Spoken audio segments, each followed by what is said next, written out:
Coming up on episode 8 of This Week in Video Games, it's part 2 of my Konami walkthrough. Plus, Michael has the top 5 most successful PC games of the decade, and we've got another bonus point segment.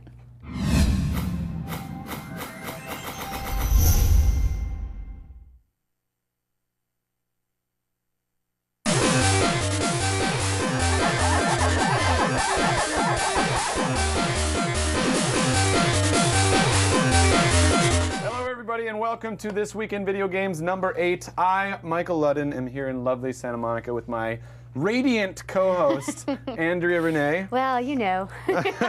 I was told recently by someone who shall remain anonymous that I was lucky to be sitting 3 feet from Andrea, one of our fans online. And to that I say, more like 2.5 feet. We are very close. We can high five. Woo!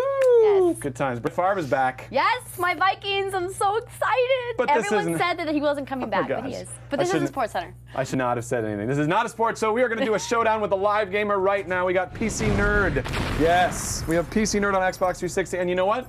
This is going to be more of a co-op showdown. Actually, Andrea is going to be playing Worms versus this fellow, Jeremy, aka PC Nerd 37, kind enough to lend his services. We're testing out the Xbox Live microphone right now. Awesome. Oh, this is so cool. And let's get right into the game. Heck yeah, we've been trying to do this now for a couple of weeks, you guys, and finally we have it all set up. Yeah, so we're gonna choose him in a little avatar, neither of which really looks like Andrea, but that's okay. Red optic. Maybe you would like that, look like that. I like those glasses. There you go. Okay, Worms 2 Armageddon. Okay, I'm just gonna let you know that I've never played this game, so Michael's gonna coach me.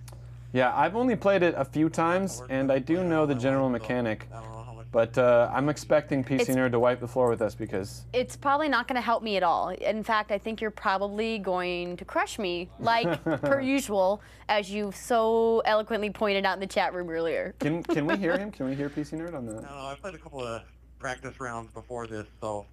And if those are any indication, I'm not going to do very well tonight. Oh, no, great. Now it's okay, where so the rubber meets the road. So tell me what to do, so Michael. You control these worms. Just then you can pick one. Hello. There you go.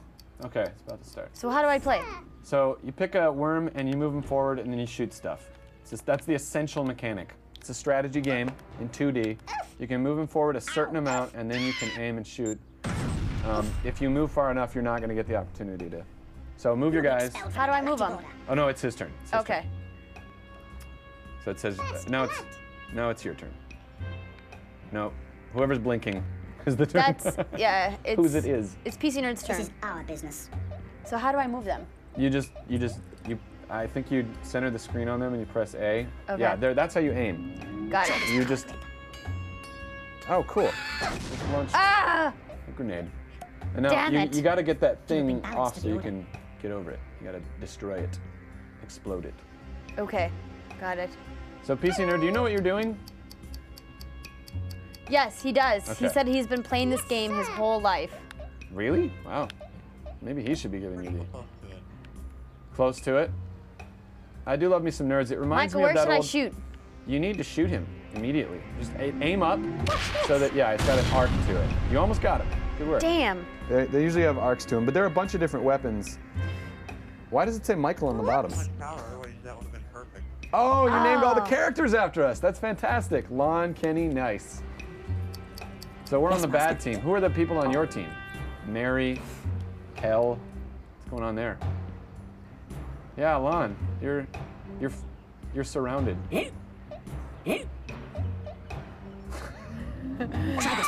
This is pretty funny. Oh no! Watch out, Kenny! So try to get that little middle swath so that the thing will fall down. Got it. Or at least so that you'll have a path. It might just hang up there. Yes, sir. They have annoyingly cute voices. Sometimes. This reminds me of that old. Oh no! This reminds me of that I shot it old backwards. that old DOS game. Your senses aren't that attuned, youngling. Does he know what that is? I forget what it's called. Yes, there's wind. I forgot about the wind. Oh, the wind factor. Yeah. Yes, master. I'm pulling up information on my computadore. They make me use a Mac. It really kind of hurts a little bit.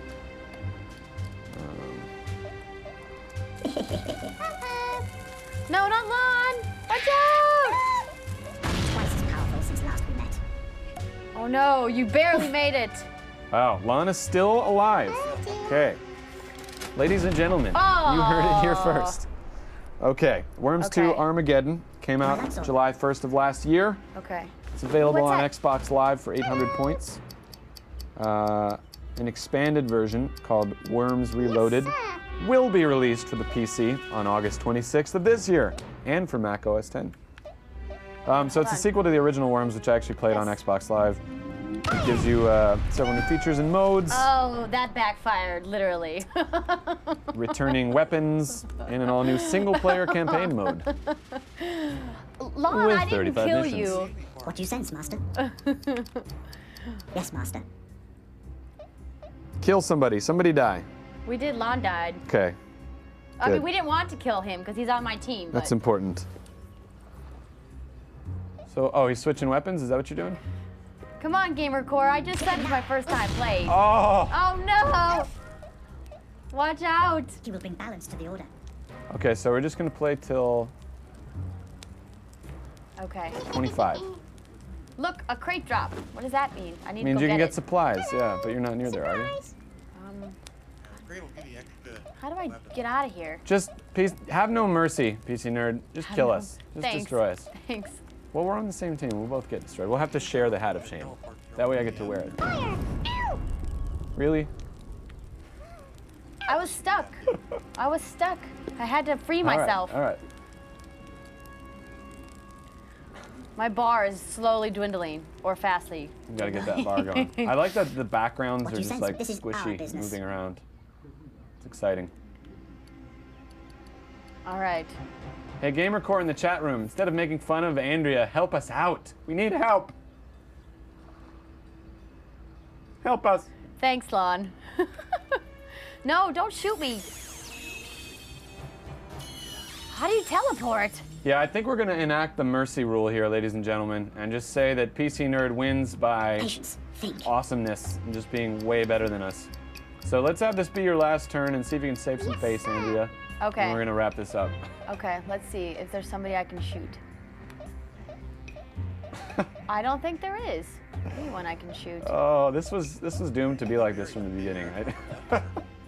Oh. Just shoot something. Oh. That Yay. worked out fantastic. Okay. That is that. Congratulations on being able to move the characters around here. I'll wear it Well- first, just to help out with the Because shame Michael factor. and I played co-op today, he was my coach. We're gonna take turns wearing the hat of shame. Because my PC goodness. Nerd definitely crucified both of us. Well- Mainly me because I was holding the controls. If you so wanna- I will take the brunt. Yeah. I will take the brunt of the fall. Yeah, you'll be wearing this most of the show. It's cool. you But- look good in it now. You're learning to rock it. But It's great. now our viewers can get a taste of what it looks like on you because they'll be wearing it soon. Wow. I'm vowing. You're using. Okay, you know what? I'm not. Whatever. You're talking smack when I'm offering to wear it first. Okay, you're right. No more smack talking. We're friends. Okay, yes, co-op. We got to play another co-op one where we All right. both actually play. Anyway, Andrew so, Renee signing off. if you want to play us live, we want to play you live. So definitely shoot us a tweet or an email or talk to us on Facebook. We got all that stuff. Twitter, TWI at videogames.com, videogames at thisweekend.com, etc., etc. First top story of the day. Xbox Live platform is coming to Windows 7. Yeah, there it is. That's exciting. So this week, Microsoft showed off its Xbox Live integration for upcoming mobile phone platform Windows Phone 7 in detail for the first time. It looks like Microsoft is launching with over 60 titles, more coming every single week, just like its big brother Xbox Live on the 360. The games include heavy hitters like Castlevania, Halo, Awesome. Halo Waypoint, Star Wars, Crackdown, and Guitar Hero. That should get you pretty excited. Heck yeah. I don't know. Crackdown on there could be pretty cool. Yeah, I think that if they didn't show it already, they're going to show a little bit of the footage of Guitar Hero, and it doesn't actually look that good, but maybe it will be better. One downer is actually lack of online co-op play, or competitive play. You can't multiplayer game at all That's online. kind of ironic considering it's a mobile device. Yeah, it's crazy. But Engadget, who did this preview, and it was an exclusive, I think they paid a lot of money because they're still talking about it on their site like 5 days later. They came away glowing about the quality of the games. and they were able to demo the new LG handset that's sporting it. And also there's extensive avatar integration, including fully rendered avatars from your Xbox Live account, and you can customize them, and it's apparently very feature-rich. Wow. That's pretty exciting. That is kind of exciting. And very quickly, before we move on to Andrea's news story, I wanted to also throw in a story about the PSP phone. Yes, it's true, there is also a PlayStation phone coming. Purportedly, it's a Sony Ericsson phone, and it's going to run Android 3.0. Kind of liking this hat. I wouldn't mind wearing this. If, It looks good on you. Yeah, thank you. Thank you. So it's going to run Android 3.0, and it's going to be on. Apparently, can we show the website? There's a mock-up of it on Engadget. This is also an Engadget story, and it looks like the PSP Go, the mock-up. It's a terrible mock-up, but apparently they said they have a guy on the inside. This is the quote from them. We know via a trusted source that the company is actively and heavily developing a brand new gaming platform, ecosystem, and device, possibly alongside Google, and they're already in the late stages of that. Yeah, there's an older prototype of it. If you're a gaming fan, this is exactly the type of phone you've been waiting for. It's described as a slider with the controls in place, somewhat between the new Samsung Captivate and the PSP Go. In other words, it's got a full QWERTY keyboard, it's got a D-pad, along with standard PSP controls and buttons. And I guess they have something like a long touchpad for analog controls. Between 3.7 and 4.1 inch screen. It's got a large display and 1 gigahertz Snapdragon CPU. Phone is, well, I don't care about the color. Apparently it's a branded... I care about the color. Do you? It's black. Yeah, you know, girls, that's why they market colors. It's for women like me who are like, oh, it's pink. It's very exciting.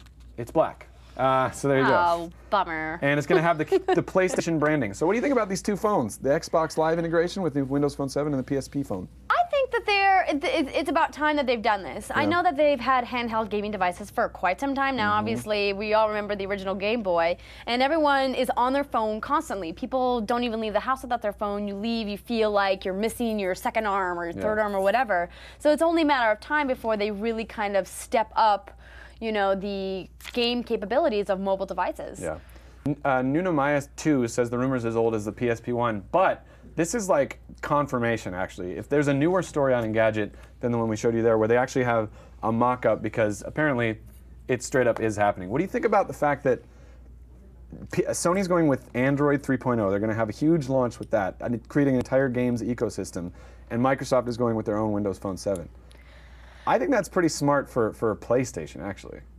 I think that Sony needs to do that in order to stay competitive. Yeah. I think that it's not only is it smart, but it's like sink or swim. You know what I mean? Like if they want to stay competitive in the mobile gaming market, I mean, obviously they have the PSP, but let's be honest. I mean, the PSP just never took off the way that the DS did. Yeah, and Nintendo's basically said, listen, we don't need to make a mobile phone integration game device because we have the best handheld gaming device available. It's true. So without further ado, I'm going to switch this right over to you. I will take my turn. I will take my turn wearing my hat. Hold on here. Let's get this. Okay. Let's get this guy going. Sorry, all right. I know you. My good old friends. It's been so long, or it hasn't. All right, moving on to some more video game news, you guys. My next story: Blizzard. You know them. They just put out StarCraft 2. Wins $88.5 million in a World of Warcraft lawsuit. This is some footage from World of Warcraft, which you probably all have played. Don't lie to yourself or us. I'm not lying. As of May 2009, Blizzard Entertainment was earning over $100 million per month on overall game sales and subscription fees from World of Warcraft. Ridiculous. And last week, in Irvine, California, that's where the developer is based, they won another settlement of the legal variety. They won a copyright infringement lawsuit against PC game site Scape Gaming. Now, what Scape Gaming was doing is they were holding a private World of Warcraft server that wasn't legitimately owned and operated by Blizzard. And of course, they got found out, as people who try to scam the gaming world always do, and Allison Reeves, the owner of Scape Gaming, now must pay Blizzard, who's already insanely rich off of their amazing games, $3 million in disgorged profits, $85 million in statutory damages, and $63,000 just in attorney's fees. That sounds ridiculous. And if that wasn't bad enough, she has to pay interest on the outstanding balance until the fines are paid off. Wow. Can you imagine if you were just a private owner of a website and all of a sudden a giant like Blizzard comes along and is like, hey, what are you doing over there? I don't like what you're doing. I'm going to sue you. $88 million, please. Well, you know, Blizzard needs this money. You know, they are suffering. They're hemorrhaging money. This all comes just 3 weeks after StarCraft II Wings of Liberty, the fastest selling strategy game of all time, came out. And of course, you know, they have their third expansion for World of Warcraft, Cataclysm, coming out later on this year. I will probably end up playing. Lucky for them, they're in the money, I guess. Between lawsuits and selling games, you know. Exactly. Good.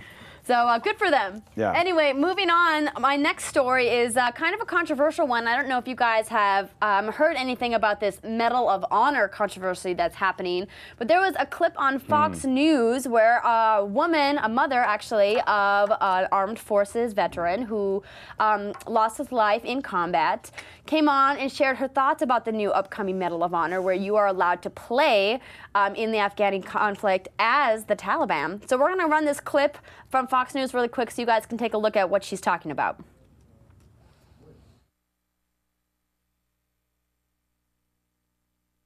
It's a good clip. Not the clip, so I'm going to wait until they get the clip up and ready to go. Whenever they do, I'll just go ahead and say play it and I'll stop talking. But basically what I'll do is I'll just read some of the... Okay, so the clip doesn't work, I guess. So I'm just going to read some of her quotes to you then, since I do have them here. Nice, way to be prepared. Thank you. Look at that. Her name is Catherine Meredith, and she says, "War is not a game, period. The fact that they've already done games about World War II, that's far removed from our current history. People aren't dying in World War II anymore. Right now, we're going to a really, really bad time in Afghanistan. We've just come off the worst month of casualties in the whole war.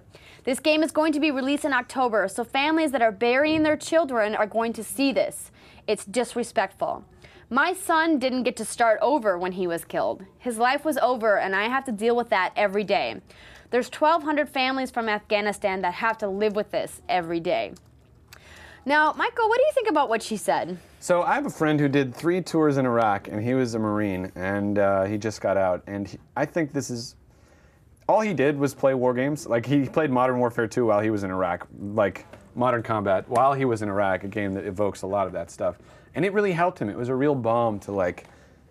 balm, B-A-L-M, to what otherwise sucked as an experience. And he did way too many tours, and they extended one of his tours as well. And he loves war games. I'm sure he would love the ability to play as the Taliban as well, because I see what she's saying, that it's disrespectful, but I think that him and a lot of other people in the armed services, in the armed forces, play games and they like the realistic war games for some reason. It's somehow cathartic.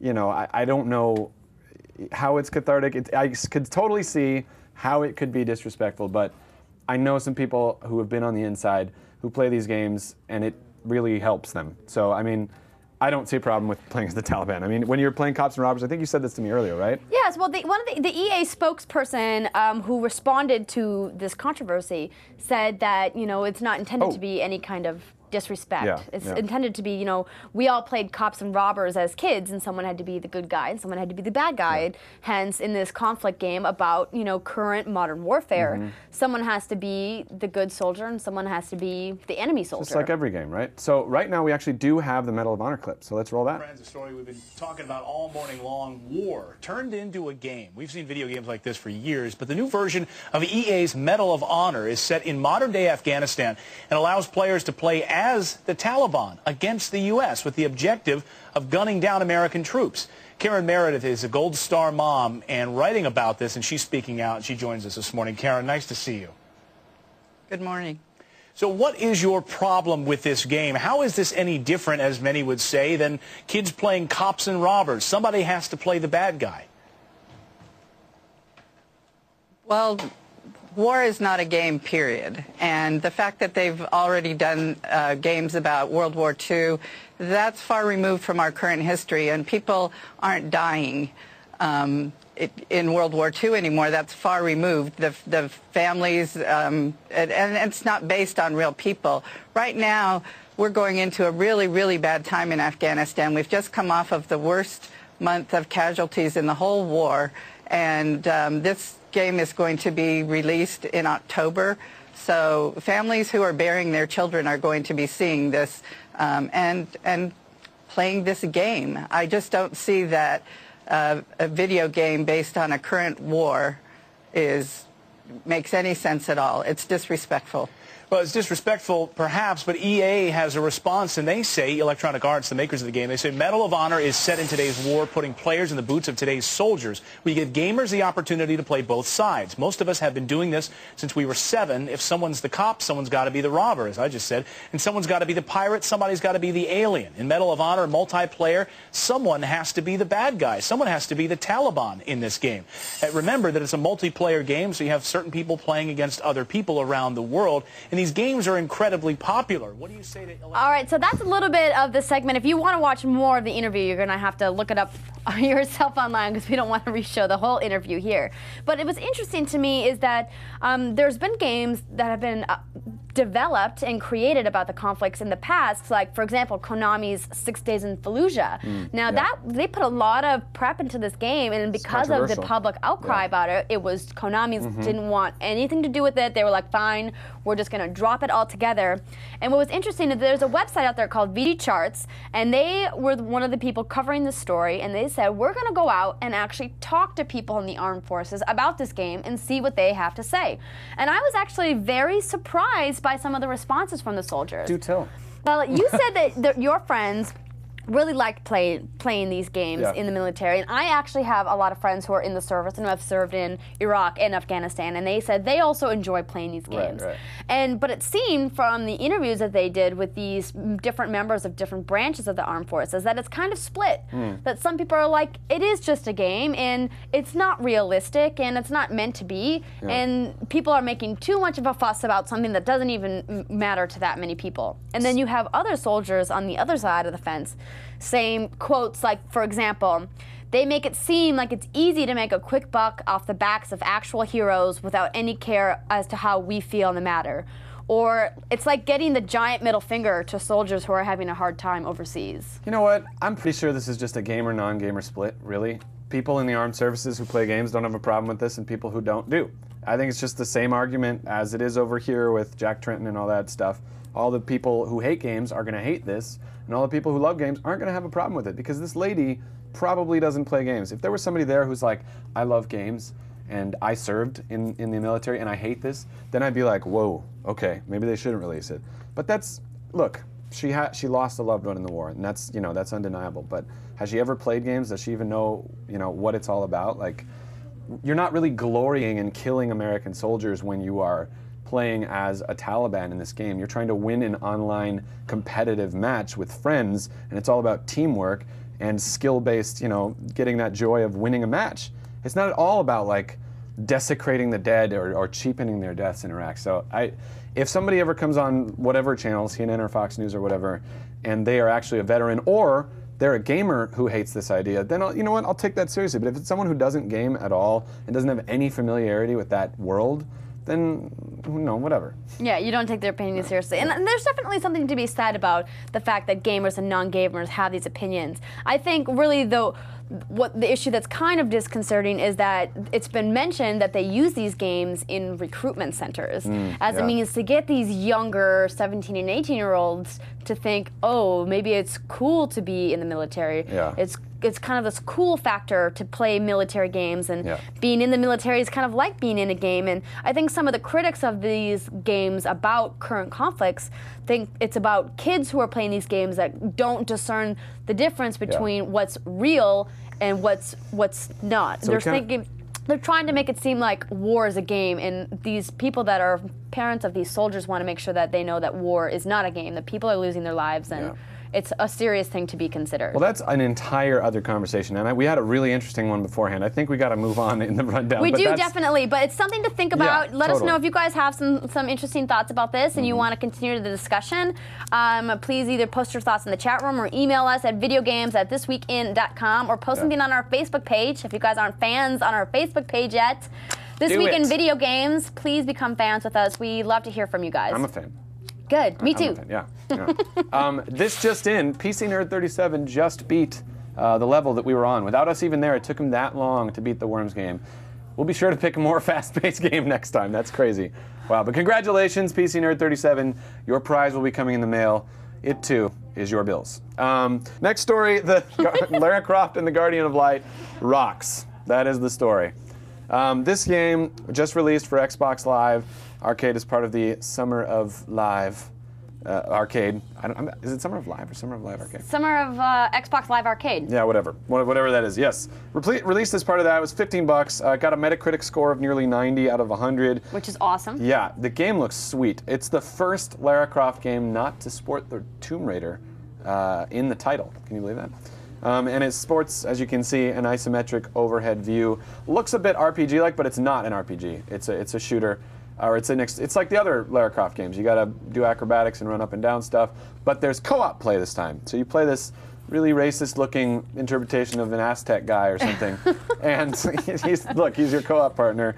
And apparently, it's a lot of fun to play. You actually can't play online co-op yet, but you have to play offline. I don't know what's going on with Xbox and their online co-op stuff. Maybe they're like, listen, we didn't spend that much money on this game, so it's $15. Enjoy it by yourself. Yeah, it looks sweet. I want to get it. But the other thing is they're giving away the first DLC for this, the first DLC pack, away free because it doesn't have online co-op. So if you get this game now, for the next month, you can get the first DLC downloadable content pack for free. So go buy Lara Croft and the Guardian of Light for $15 on Xbox Live right now. Heck yeah. There it is. I'm going to do it after the show. Nice. All right, our next story, Lost Planet 2 is heading to the PC this fall. We have some gameplay here from Lost Planet 2 that was originally released in May, but like many other games that come out on PS3 and Xbox 360 first, this is coming out a few months later, and they've actually... I played that level. I played that exact level. With this giant salamander? It's crazy, yeah. Yeah, well, what they did is they included some 3D vision support now for PC, and they also have support for DirectX 11 for new smoke and water effects. Ooh, very cool. Hit the glowing stuff. Yeah. It's a campaign that follows the protagonist and 3 non-player characters through 6 chapters, each of which features multiple outcomes that hinge on the player's actions. Whoa. So if you guys have played this on your console, good, now you can try it on your PC, and if you haven't tried it yet, you can pick up the PC game coming out this fall.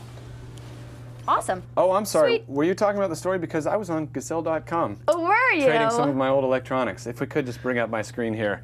Smooth, huh? No, I'm kidding. It's very terrible. smooth. No, I liked it. So if you could bring up my screen, I'm at Gazelle.com. We have a promotion code. This site is where you can trade your gadgets for cash. And if you put in TWI5, you get a 5% bonus on the final trade-in value of your items. The code applies to everything except media, movies, and games. So even though this is video games, don't trade in your games. Just trade in your old game systems. There you go. Exactly. Well, there's a lot of new great new consoles that are coming out, like the Kinect Xbox bundle. Yes. You know, and then if you haven't gotten, you know, the upgraded PS3 Slim, maybe you want to get rid of your old one. Or if you still have a PS2 like I do, you know, maybe you. Yeah, of course I do. How else am I supposed to play Frequency? Why did they ever take out backwards compatibility with the PlayStation 3? Why? I don't know. Because they were silly. They were like, we're obsessed with Blu-ray. Who cares about backwards compatibility? Just come up with an emulator, Sony. It really wouldn't take you that much effort. Anyway, so yeah, apparently you can get up to $100 cash every time you trade in, or not up to $100. That's the average that you get when you trade in your gadgets to Gazelle.com. 100,000 people use Gazelle daily to rid themselves of unwanted gadgets. It was like a song, wasn't it? That was weird. We should make a song for Gazelle.com. Gazelle.com. Okay, I'm gonna stick to my day job. Yes, I love it. Okay, so go to Gazelle.com and trade in your gadgets. Promo code TWI5, and you will get a 5% bonus on the final trade-in value. Awesome. But before you go to Gazelle, you have to finish watching the show because right now it's part 2 of my exclusive behind-the-scenes feature at Konami. I'm not going to say much more because I introduced most everything in the video. I'm just going to say sit back, enjoy this awesome featured segment. Woo! Hey everyone, it's Andrea Renee for This Week in Video Games. I'm back here at Konami's offices with Kenji, an associate producer here, to talk about Hardcore Uprising.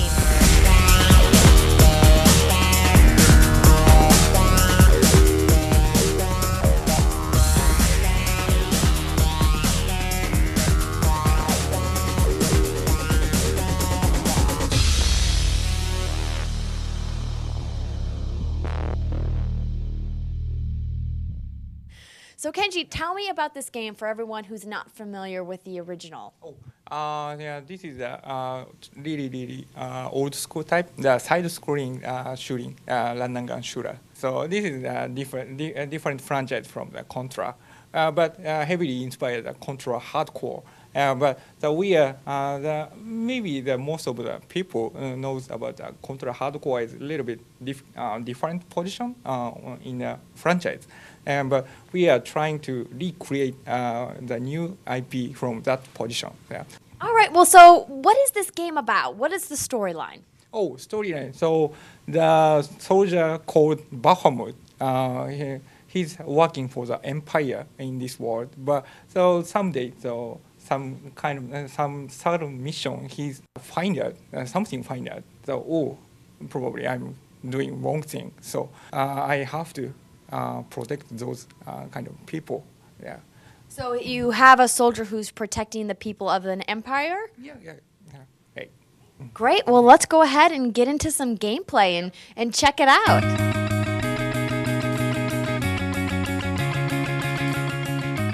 Hardcore Uprising follows the rules and structure of the classic old-school side-scrollers that we all grew up with. While he couldn't disclose how many levels we can expect to see, Kenji tells us that there are countless weapons and upgrades for you to pick up along the way in what he promises to be a full-length game. As you can see here, the game's arcade mode will feature co-op mode both offline and online, letting you play locally with your friends or people around the world.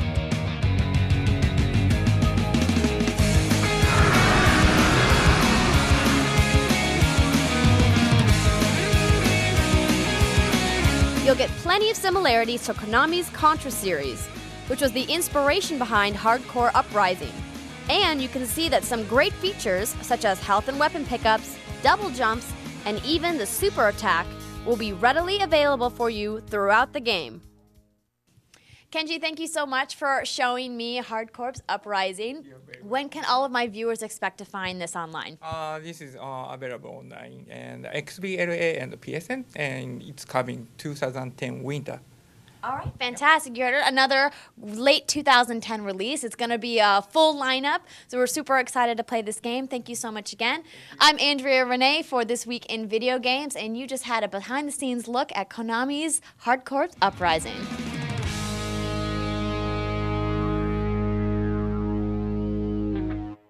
Yeah! Awesome. No, we just had a comment in the chat room from GamerCore. He said he had to have the controller peeled away from his hands. When Derek, my producer, and I were at Konami, and we were playing this, it's funny because the PR guy is, hey, we need the room back. And we're like, no, just one more level, come on. How did they do that?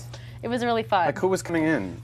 Bunch of I don't know. They were execs from having all to over the have world some or kind something? of meeting or something. But we got to play, and it was really fun. That's just to make you want it more. It's like, I couldn't play as much as it's just to give you a little taste so that you want more. It was a great. It definitely makes me want to download it like ASAP. Totally.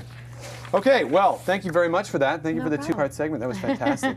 Next week, we have another interview. We're going to interview a pro gamer, and we got my good buddy Caton from God of War 3 coming on, so we're excited about that. But right now, I'm going to count down the top 5 most successful PC games.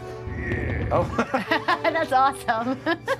The most successful. Keep that in mind before you crucify me in the chat room and via email. Please, the most successful games of 2010, or of the decade. Of the decade. It's not the best, it's the most successful. And please, if you disagree, shoot me an email, michael@thisweekend.com, or videogames@thisweekend.com, or tell us on the Twitter, @TWI Videogames, whatever. Tell us if you disagree, but without further ado. Oh, no, I've got to give a shout out. Wow, I'm sorry. I've got to give a shout out because the top 5 most successful, the top 5 biggest gaming busts of the decade was recommended by Nick in Trent, England. He wanted us to give a shout out to Trent, England, and to Lon's Beard, our producer Lon. So, because I forgot to give him a shout out last time. He does have a great beard, that shout Lon. out. Yeah, he does have a great beard. I'm very jealous. My hair just comes in like this. It looks like I'm dirty. Just looks like I'm dirty. Okay, the number 5 most successful game of the last decade is Counter-Strike. Counter-Strike, that's right. It was originally a mod in 1999 for Half-Life. Yes, that's right, 1999, but it was released as its own official game in 2000, so it makes our list. And again in 2004 for Xbox, although it wasn't nearly as good. This game, I mean, it's a culture. It's a culture. It's famous for the culture surrounding it. It includes everything from professional gamers and leagues to excessive cheating and disruptive behavior. Every time I would go into a cafe, like everyone was playing this game, and I would try to get in, and they would just destroy me and, you know, teabag me all the time and stuff. If you don't know what teabagging is, I'm not going to tell you. But this game, it remains extremely popular right now. There are some, as we saw on one of our first episodes, actually, there's a professional league in Korea dedicated to it. There are several all over the world. People train like 10 hours a day to do this. There have been various LAN tournaments held throughout the world. Electronic Sporting World Cup, ESWC. The World Esports Games, WEG. And the World Cyber Games, WCG. So, Counter-Strike. Number 4, Diablo 2. So this game was released also in 2000. I'm sorry, these games are just, I don't know. For some reason, 2000 was a really good game for PC, a really good year for PC gaming. It held the Guinness Book of World Records for the fastest-selling PC game of all time. It sold over 1 million copies in its first 2 weeks of availability. I say held because we're going to get to that later in the countdown. It held the Guinness Book of World Records, and my brother was ridiculously addicted to this game. So I have a vivid memory of him not doing anything but playing it and getting angry when you try to like break him away from it. Yeah, this is the original OG trailer. I don't know if you guys remember this. This made me want the game so badly because back when it was released, it was like, these graphics are ridiculous. And now like regular games have better CG or better polygonal live gameplay than this trailer. It's kind of crazy to think that this was 10 years ago. I know, time flies, right? Yeah, absolutely. Now Diablo 3 is coming out. It's only 10 years in between releases. That's what I'm starting to say with Blizzard. It only took 10 years. Well, it's not out yet. I shouldn't say that. Well, they have to go on vacations and spend their millions of dollars.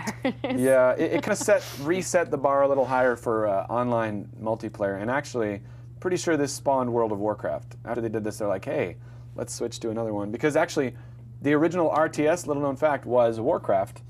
And that's actually next on our list. Warcraft 3, Reign of Chaos. It was released in 2003, and it was yet another successful Blizzard game, and the next game to break Diablo 2's sales record. So it then held the Guinness Book of World Records for a little bit for the fastest PC game. It's a real-time strategy game, like Warcraft 2 and the original Warcraft, which started Blizzard's whole thing. Yes, it was Warcraft that started Blizzard's whole thing, and then Warcraft 2 before StarCraft ever came out to kind of take it to the next level. And it actually featured some really cool innovations, one of which was having a hero that you could level up in the middle of your maps. And it had this crazy map editor. And people don't know this. This is what started the tower defense wars genre of games. Which is one of my favorite genres. Yeah. I would still, up until like at least a year and a half ago, I would still go on Warcraft 3 and play various TD games, tower defense wars. Ah, good times. And then now StarCraft 3, I'm sure the map editor, actually we're going to get into that later. Map editor on StarCraft 3 is ridiculous. You can create completely different games. It's crazy. It's crazy. Are we at number 2 already? We are. Yeah. The Sims. The Sims is number 2. Yes, I know a lot of people are going to come email me and tell me that The Sims should be number 1, but it is number 2, and I'll tell you why in a little bit. It is the best-selling game in PC history. By 2005, it had sold over 16 million units. That was 5 years ago, so with all of the 7 sequels, actually I think it had 7 expansions, and it's had a lot more sequels and, you know, like all sorts of different versions of the game since then. I really liked SimCity and SimFarm. Really? Yeah, for some reason. SimCity came before. Yes, I know. For some reason, I never really got into using the actual avatars. I liked it when there was no people, when I was the only one. When I was the Lord of the Universe. The Lord of the Universe. So you can build houses, give them jobs, get them lovers, make them pee. I have that written down here for some reason. Whatever you want. It's boring to me. I don't know why it's so ridiculously popular. I really don't, but I think it really appeals to more of the casual side of people. Right. It's installed on mobile phones now. Like, this game's everywhere. It's ridiculously successful to this day. And now they're releasing The Sims Medieval, right? Yeah, that's Medieval right. We Sims? announced it. Yeah. We announced it last week. We announced Sims it. Medieval. We did that. Yes, we did. We broke the news, ladies and gentlemen. Well, not really. You heard it here. You heard it here recently. Probably not first. And probably yes. And no, I know PC Nerd 37 says Warcraft was not the first RTS game. I know it wasn't the first one by Blizzard. So World of Warcraft is our #1 most successful game of all Woot, time. woot. It is not the highest selling game of all time, but it is the biggest cash cow in history. I'm pretty sure it makes almost as much money as the entire Xbox unit of Microsoft. Well, we were talking about the lawsuit story, $100 million a month in sales That's and subscription ridiculous. fees. That is ridiculous. That's just a cash cow. That's insane. It stole almost a year of my life and probably 2 years of my brother's life. Other companies have tried to replicate it, but there is just nothing to compare this thing to. It's got, what, 11 million users now and holding strong, $15 a month for each one of them, like 100 million a month. Ugh. Yep, it's crazy. The #1 most successful game of all time. If you agree or disagree, send me an email, michael@thisweekend.com. I really do want to hear your qualms. Be angry at me, it's cool. Or give us suggestions for more top 5s, because there's plenty left to do. So Absolutely. please do that. Yeah. Lots of top 5s to come. But for now, we're going back to our second part of our news segment. We got some more video game news for you guys out there. First up, Fear 3 has been delayed until 2011. Well, one of the reasons Warner Brother is, well, they're not saying, but I'm speculating why the reasons it's being delayed is because primary development is now being done by Day One Studios. We do have a Fear 3 announcement trailer that I'm going to go ahead and actually play right here.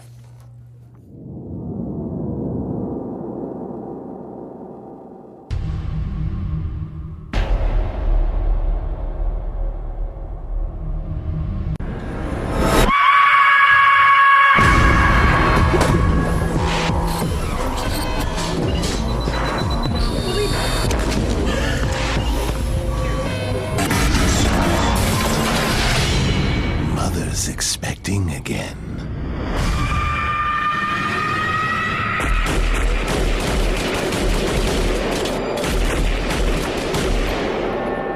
Brother is killing again.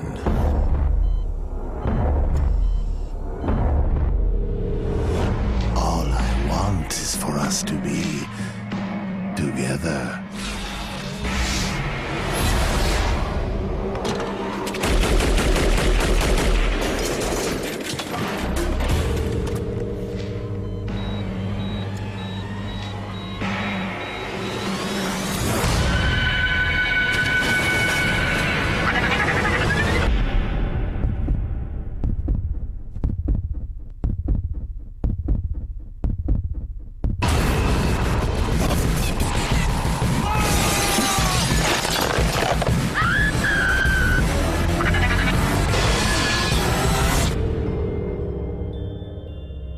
It's not every day we get to meet a new member of the family.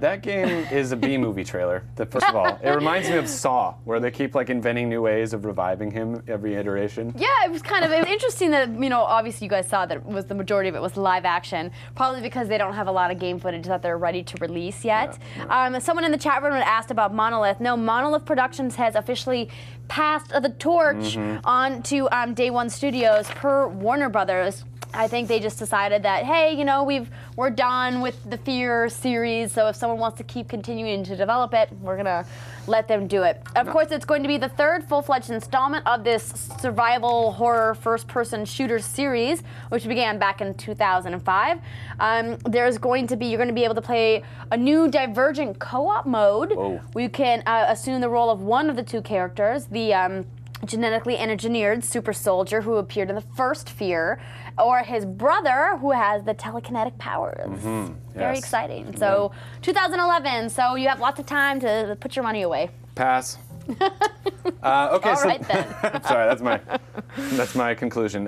So the Xbox 360 for the first time, I think in its 6-year history, was the #1 console in July, and that's actually significant because the sales boost experienced by both the PS3 Slim and the new Xbox 360 was in June around the same time of both years, and the DS still beat them. But instead of waning in sales and people kind of stopping buying it, It actually beat the DS, the Nintendo DS, which is rarely beaten by anything. We usually talk about like, oh, the Wii's #1 this week. Oh no, wait, the Wii's #1 except for handheld units, and the DS is still #1. But yeah, the Xbox 360 sold 443.5 thousand? You're like, 443.5 thousand units. And the DS sold 398.4 thousand units. What do you think about this?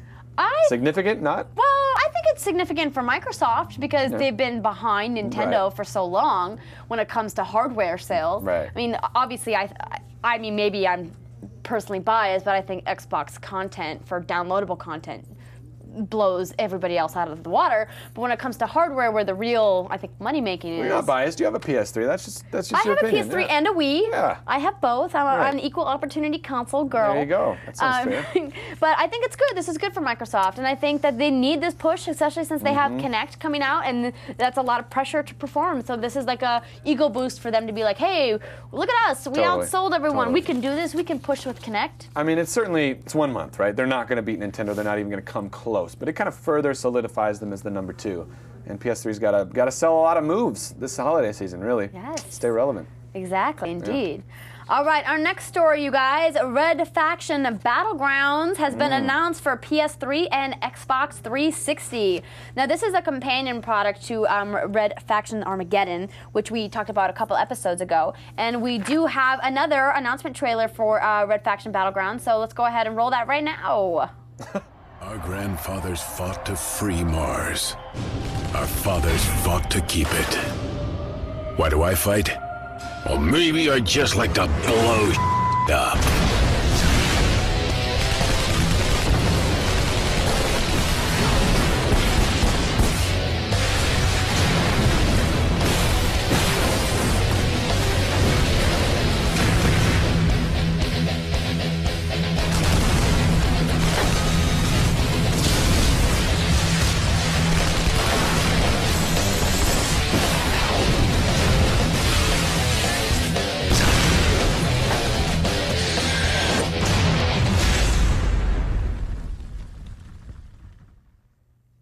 Awesome. So I think it's funny that he's like, I just like to bloat. And then it's beeped out. That's exactly, the best part. because we can't swear on the show, as I've been told multiple times. This is a vehicle combat game and it is downloadable content. Like I said, it is a companion product. What's kind of cool about this game, if you guys are Red Faction fans, is that this game, Red Faction Battlegrounds, will have achievements that you can earn that will unlock features in Red Faction Armageddon. Whoa. So if you are planning on buying Red Faction Armageddon, you definitely should get Red Faction Battlegrounds. There you go. Yes. There it is. Indeed. So going along with what I said earlier about StarCraft and its map editor, StarCraft 2's new map editor, someone has gone ahead and created a third-person map using the map editor. It looks a lot like Gears of War. Let's roll the footage. So the robust map editor allows you to do a bunch of crazy customizations. Another thing that came out of Warcraft 3's was DOTA, Defense of the Ancients. Those were a lot of games that people played where you would pick a hero and you would level him up all the way to like level 60. I honestly think Blizzard took notice of that, and that's how that's another way that World of Warcraft was born, from Warcraft 3's map editor, and people always creating these heroes that they could level up. So I'm really excited about what StarCraft 2 is going to spawn, because this looks like a full-fledged game. It's crazy.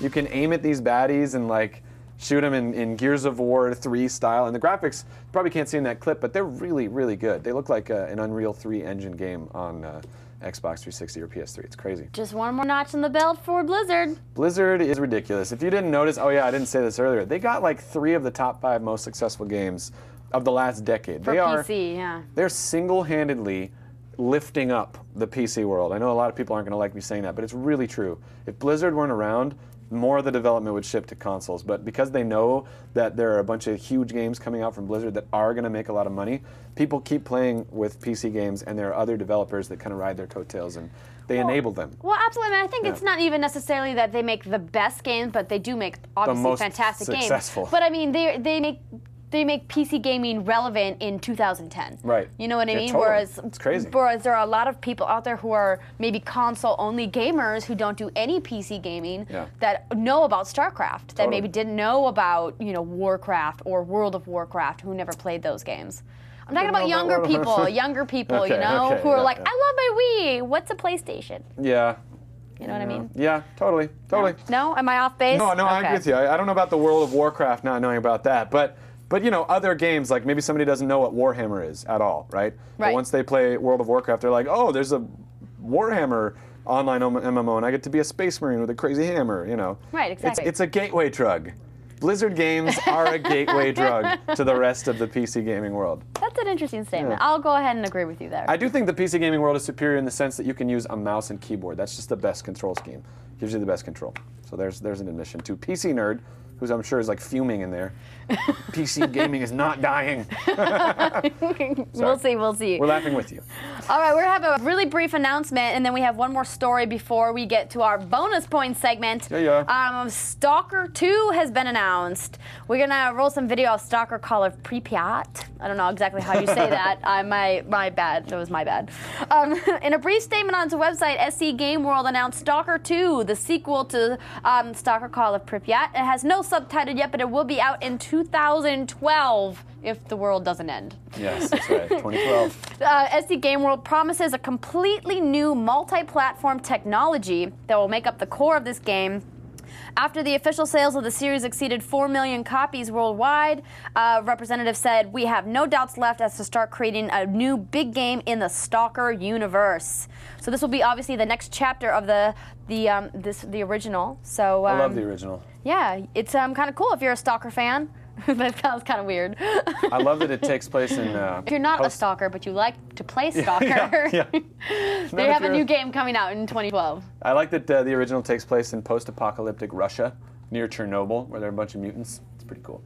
Yes, I'll play it. I'll play it. Indeed. And I like that you kind of level up. It was like a hybrid RPG, open world thing. And then Fallout 3 came out, and I was like, oh wait, that's better. Now there's like tons of them. Rage is coming out. Which I'm so excited Yeah, for. all these post-apocalyptic games. So okay, we're going to talk about BioShock Infinite. Let's roll that footage and I'll talk over it. BioShock Infinite was revealed recently, and it's a sequel supposedly to BioShock. A lot of people have been like, well, there's no connection. How is it a sequel? Fortunately, Ken Levine, the creator, whose studio turned down BioShock 2 after doing BioShock and went on the 3-year hiatus to develop this game, explains to us. He says, it's set in a place that's both completely strange and fantastical, but also strangely grounded and strangely familiar and believable. So the first two locations, or the first two BioShocks took place in Rapture, the failed underwater city experiment. And Infinite's location is the floating city of Columbia, circa 1912. And it's populated by proud Americans who view their country as technologically great, ascendant, Caucasian-led, God-fearing society. He says it's fantastical but strangely familiar. So he said to do another game that felt like but wasn't called BioShock game would seem dishonest. So the second reason that it's a BioShock game, besides sharing a similar socio-political setting, is the other thing is that when you deal with enemies, you have a huge amount of expressibility in how you approach a problem set. How I want to play the game is very different from how you're going to play the game. This other quality is apparently a BioShock hallmark. So each enemy encounter in the first two games could be handled in a variety of methods. You could, and this is a lot of what's fun about it. You could shoot, hack, stealth, or use offensive plasmids, like magic powers kind of things. Deputize robots, confuse enemies, cause them to turn on each other, springs traps, so on. So he says that a lot of the way you play the gameplay, and a similar setting is what makes it a sequel, but there's supposedly no real correlation between the first two BioShocks and this one. What do you think about that? Is it a direct sequel? Well, It just shares the name so far. I would say it's an installment. I wouldn't call it a sequel. I mean, if the storyline is set in a completely different place, Installment, nice. I like that. and it's, a completely different set of characters, Yeah. then you can't really call it a sequel. But if the gameplay is similar, if the mechanics of the game are similar, Yeah. and the way that you interact with the other characters are all kind of the same, then I would say, yeah, it's part of a series, as I said, an installment, but like not Final a sequel. Fantasy. Right, Final exactly, Fantasies are not exactly. sequels, they're installments. Right, Yeah. precisely. Yeah, I guess maybe he's addressing the confusion of people that it is a sequel, and I don't know why he's defending that it's a sequel, because you're right, it's really not. It's a game set in a similar universe with similar themes and similar gameplay mechanics, which is exactly what Final Fantasy does. Yeah, that's all there is to say about that. End of story. End of story. Okay, now we are going to get to our bonus points segment. This is where Derek, our producer, grills us grills us, and this time I promise it's not going to be rigged. Or if wasn't it is, I'm rigged yeah, last whatever, time. whatever. Here is Derek, our awesome producer. Hello, Nice boys shirts. and girls. Hello. You like my shirt? I do. Yes. It's very I do. nice. Hospitality. Sit down. Hospitality. Dine together. I tried to be very nice to Yeah. everybody. It makes me want to play Mortal Kombat Yeah. Well, maybe next time. soon. Ooh, maybe- we should maybe. play that. We should play a fighting Showdown game. next time? Yeah. Maybe? Yeah. Well, That'd be fun. Let's start the game. Okay, I'm ready. You ready? Yes. This is bonus points. Yes. Thank you. What- It's not suspenseful, but that's fine. What hip-hop puppy starred in the first PlayStation game to give players credit for just keeping the beat? I have no idea. I know what it is. No, it's Hip-hop puppy, PlayStation, keeping the beat. what was the first one? What hip-hop puppy Yeah. starred in the first No, I mean, what are the PlayStation three game? options? Sorry. There's no options. Oh, So we'll it's pass. You just guess. it's like Bebop Doobop. I forget his name. Pop a rapper. Pop the rapper. I'll give it to you. Oh. I'll give it to you. Parappa the rapper. Thank you. There you go. Parappa the rapper. Dang it. All right. No, you're Thank you. cheating and you're looking at the chat room. I didn't see that. I All didn't right. see that. That All didn't come up. Okay. What color are the letters on Donkey Kong's tie? Yellow. Red. Yellow. Damn it! That one's true.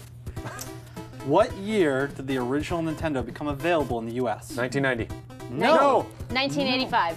Yes. Oh wow. Wow. Okay. Let's bring down the music for a second. Oh. We're gonna do getting serious. name this video game. Name this tune. Ready? Go. Mario 2. Ah. All right. All right. This one. Okay. Worth 5 points. Okay. Oh, Worth 5 points.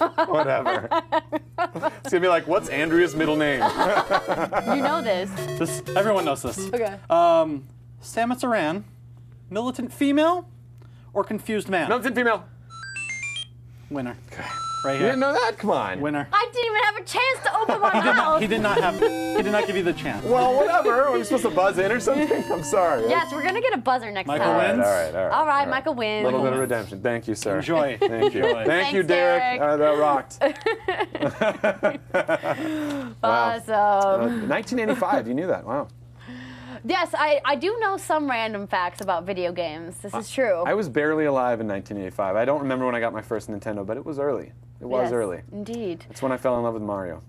Well, it's interesting because 1985 was also the year that the original what was the what other one I did? Oh my gosh, I'm having a brain fart. Oh, Sega Master System. No, Russian Attack. My Oh, Konami yeah, feature that we right, did last week. right. Russian Attack came out in 1985, the original. Never played it. Cold War, Russian I- Attack. Get it? Yes. Anyway, we gotta go, you guys. Yes. Next week we have another showdown. We have a special interview that we got with a professional gamer. We're I'm gonna walk through behind the scenes and see his finger stretching routine and interview him. Apparently he's one of the top gamers in the world. His nickname is Walshy, so I'm excited about that. We'll get that all cut together for next Thursday.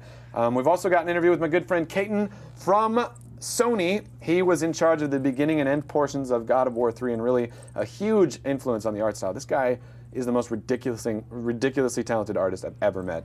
You give him a lump of clay, he'll do a crazy 3D model of an awesome comic book character. Give him a pen, he'll just draw this thing. You're like, what?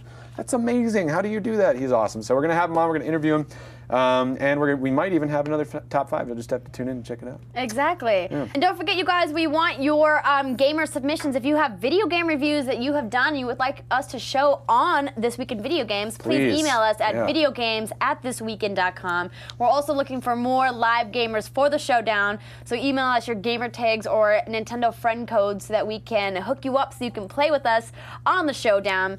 You can find me, Andrea Renee, at Twitter @Andrea Renee, on Facebook.com/Andrea Renee, or at AndreaRenee.com. Plus, I have to give a shout out to Gazelle.com. Yeah. We talked about them earlier on in the show. If you guys have old gadgets, cameras, computers, old consoles, There it is. Look at anything that's electronic cell phones, movies, video games, you can sell them and get cash in your pocket. So Cash make sure to check money it out or just and cash? use Cash Money Millionaire. Okay, I don't know. okay.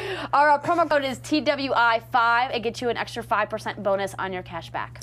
Also, my name is Michael Ludden. You can find me on Twitter at Michael_Ludden, Ludden, as in Nancy.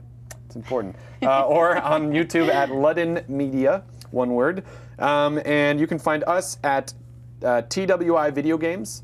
or hashtag TWIVG on Twitter. Definitely drop us a line. You can email us at videogames@thisweekend.com. Thanks to the following websites: The Bitbag, Destructoid, Gamasutra, Kotaku, Joystick, Max Console, IGN Game Trailers, G4 TV, GamePro, and Gazelle.com. Cash money, yo. If you want to sponsor the show, give us a shout out. We're always looking for more sponsors. Sponsors are great. We love sponsors. We talk up sponsors. And you know who else we love? Asha and This Week in Music. Good call. Yes. Good call. This Week in Music is coming up in a half an hour, so stay tuned. But right now, it's game over.